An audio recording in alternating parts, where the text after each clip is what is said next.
कुंभमेळ्यात शाही स्नान का करायचं असतं? उत्तर माहित नसलं तर आपण गुगल करतो. गुगलवर उत्तरात पहिला शब्द येतो पापक्षालन. आपलं पाप धुण्यासाठी केलेलं स्नान. नाशिकमध्ये 2027-28 मध्ये कुंभमेळा होतोय आणि या कुंभमेळ्यात पहिलं शाही स्नान करण्याची गरज आहे.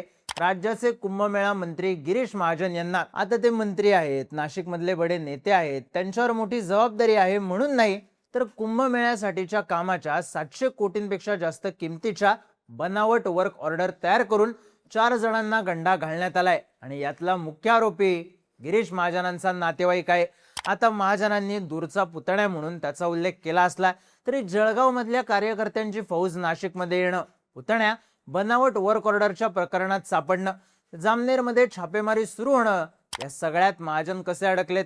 त्यांनी अंग काढून घ्यायचा प्रयत्न केला असला तरी महाजनांची अडचण कशी झाली आहे पाहूयात या व्हिडिओमधून. नमस्कार, मी चिन्मय आणि तुम्ही पाहताय बोलभिडू. आधी बघू मॅटर काय झालाय.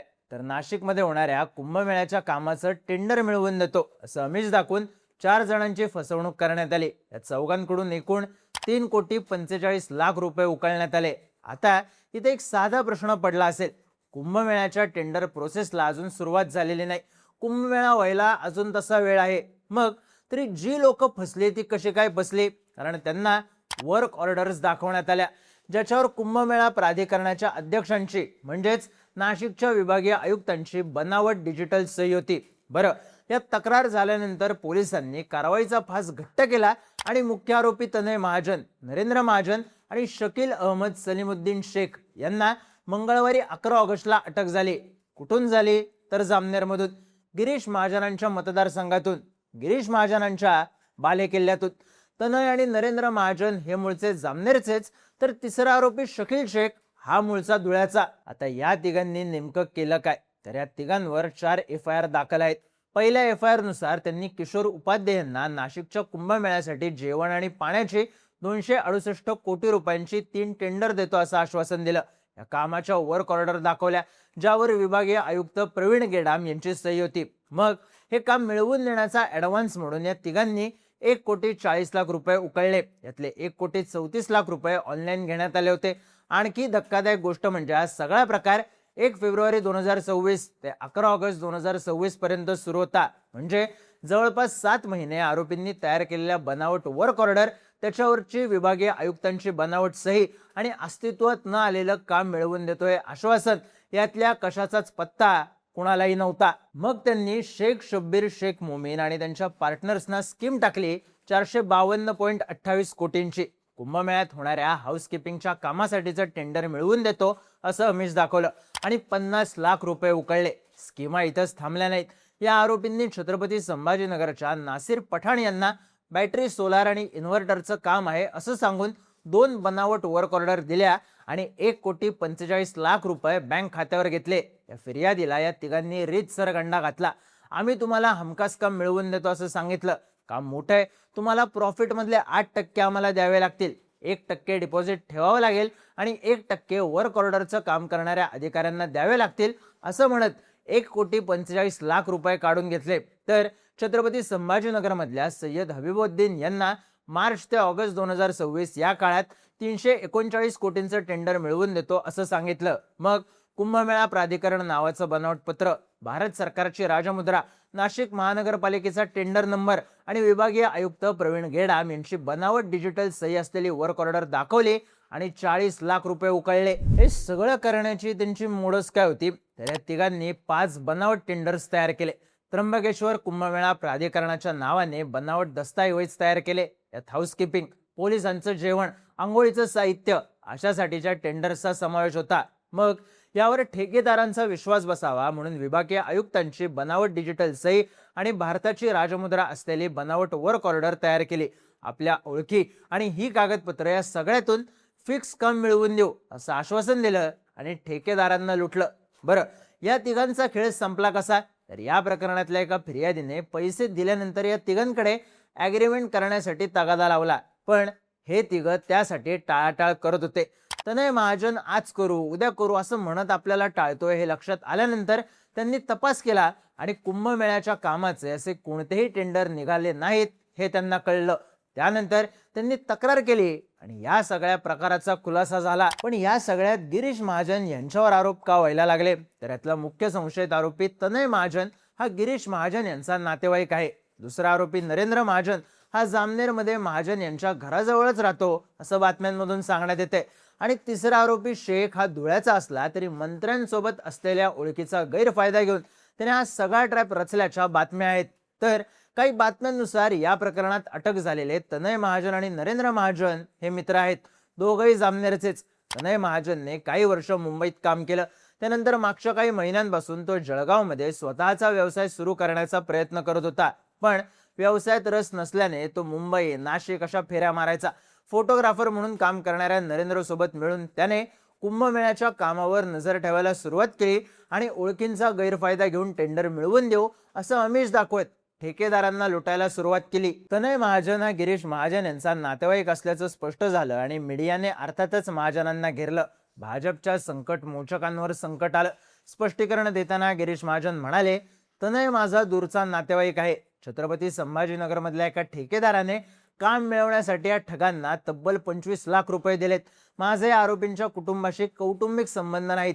याच प्रकारचा नाही तर इतरही प्रकरणांमध्ये अशाच पद्धतीच्या बनावट वर्क ऑर्डर तयार होऊ शकतात. त्यामुळे ही फसवणूक असून यात कुणाची हयगय केली जाणार नाही. मी स्वतःच या प्रकरणात तक्रार केली आहे. त्यामुळे कुणालाही यातून सोडलं जाणार नाही. तनय महाजन हा या प्रकरणातला मास्टरमाइंड असल्याचं सांगितलं जात असलं तरी यात आणखी काही मोठी नावं आहेत. त्यांनी यात मोठ्या रकमा घेतल्याची माहिती समोर येत आहे. तनय वाया गेलेला आहे. त्याच्यावर यापूर्वीही वेगवेगळ्या प्रकारचे गुन्हे दाखल आहेत. हा फार गंभीर गुन्हा आहे. त्यामुळे नातेवाईक असो की इतर कोणीही असो, कोणालाही सोडायचं नाही. जे दोषी असतील त्यांच्यावर कठोर आणि कडक कारवाई केली जाईल. 2 आरोपींच्या दारूच्या व्यसनाने त्यांच्या कुटुंबियांना शेत जमीन विकावी लागलेली आहे असं महाजन म्हणाले.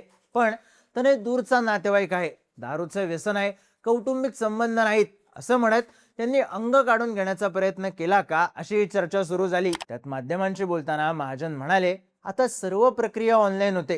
कुठलेही टेंडर पैसे देऊन मिळत नाही.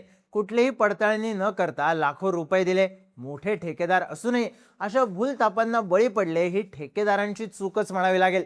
त्यामुळे साहजिकच त्यांनी या गैरव्यवहाराचं खापर फसवल्या गेलेल्या ठेकेदारांवर फोडल्याची चर्चा होऊ लागली. त्यात तनय महाजनवर गिरीश महाजन यांच्या अडचणी संपतात का, तर नाही.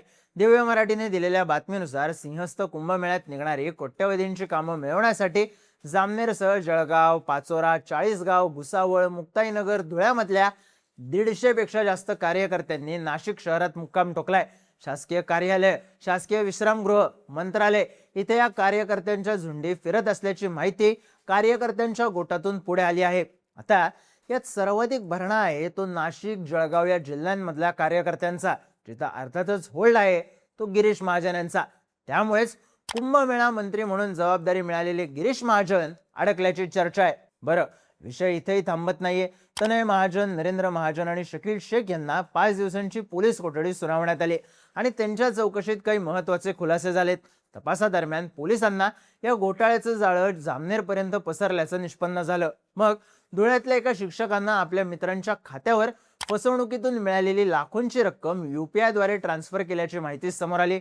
मग पोलिसांनी UPI ट्रान्झॅक्शन्स ट्रॅक केले आणि जामनेरमध्ये छापेमारी सुरू केली. आणखी 3 ताब्यात घेतलं. त्यात ही ऑनलाईन ट्रान्सफर झालेली रक्कम घेणाऱ्यांमध्ये माजी नगरसेवक, त्यांची मुलं, काही ठेकेदार आणि व्यापारी असल्याचं सांगण्यात येतंय. एवढंच नाही तर या पैशातून काही जणांनी सोनं घेऊन इन्व्हेस्टमेंट केल्याचंही सांगण्यात येतंय.